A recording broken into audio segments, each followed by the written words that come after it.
everyone, welcome back to Gen B. I'm your host, mcincy.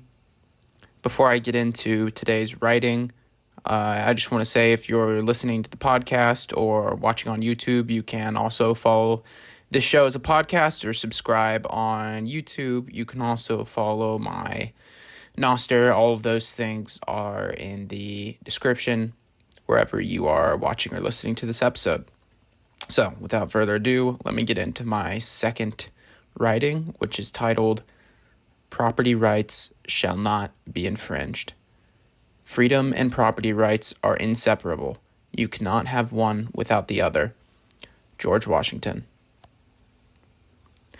It has been said countless times in this space, Bitcoin offers the individual the freedom to save and transact with anyone on the planet, peer-to-peer, without relying on a third party.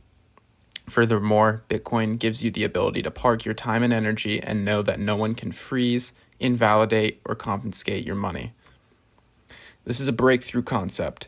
In the past, you could not self-custody money, have the ability to send it at the speed of light anywhere in the world, and also not rely on a third party.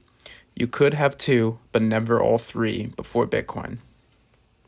I've been slightly triggered recently regarding some of the proposals around quantum computing and how the network should respond to a potential quantum threat.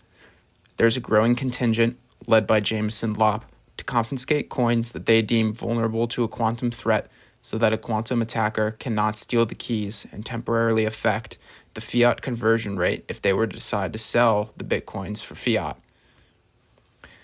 First off, I would like to pose the question, what makes this kind of attack different from a government or any entity breaking into your house with guns and stealing your private keys? In my opinion, there's no difference with a quantum attacker other than the space by which they're stealing the keys. To the people who are proposing the network should steal coins, would it make a difference to you who is actually stealing coins via quantum computing? If Germany steals the coins and sells them for euros, will you have a different reaction than if the United States steals them and adds them to their never-sell strategic reserve?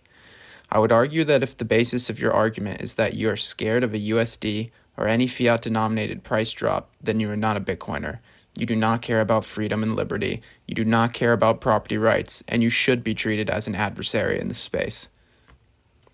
Arguing that every individual node operator decides for themselves which rules they accept, while you coerce economic actors into accepting rules which are not in the best interest of the long-term health of the decentralized network, is the same thing as the United States walking into a sovereign nation and coercing them into accepting rules that do not benefit the long-term health of their nation and people.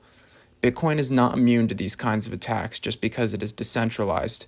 Be wary of those who spew deceit in the space. Slay your heroes. Bitcoin is about consensus rules and consensual transactions. By ensuring that every transaction is consensual, we uphold Bitcoin's value proposition.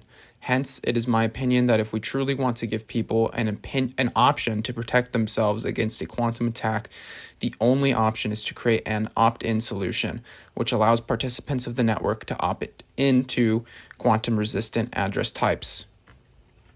There is no difference between a quantum attacker stealing my coins from an old address type that I refused to migrate to a quantum-resistant address, and me writing down my seed phrase in my iCloud notes and having my iCloud hacked. In both instances, I refused to use best security practices, which made my keys vulnerable to an attack. Just like we wouldn't preemptively steal someone's coins for not using the best current practices, we should not steal someone's coins from not migrating to a certain address type. For me, one of the foundational value props of Bitcoin is that my money is under my control under all circumstances.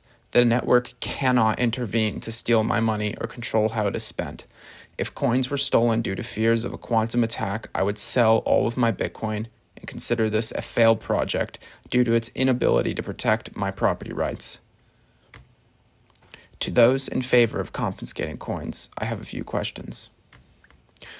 Who decides whether a quantum threat is, quote, imminent?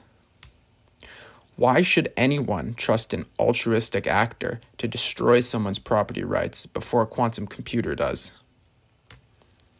How do you know coins are lost or if someone has chosen not to move them to a quantum-resistant address? Why should anyone have faith in the network after it is proven to be vulnerable to confiscation? At the protocol level, I should add. This would set a dangerous and irreversible precedent. In the future, what attacks will be deemed serious enough to again infringe on property rights? In my opinion, this would just make Bitcoin another fiat currency, except this one has a supply cap until Jameson Lopp decides the network must have a supply increase, as it would have proven to be susceptible to human beings imposing their will on the currency and the monetary policy. Property rights are sacred. Consensual transactions and custody are foundational to Bitcoin succeeding. Property rights and freedom are inseparable. I'm here for freedom. Why are you here?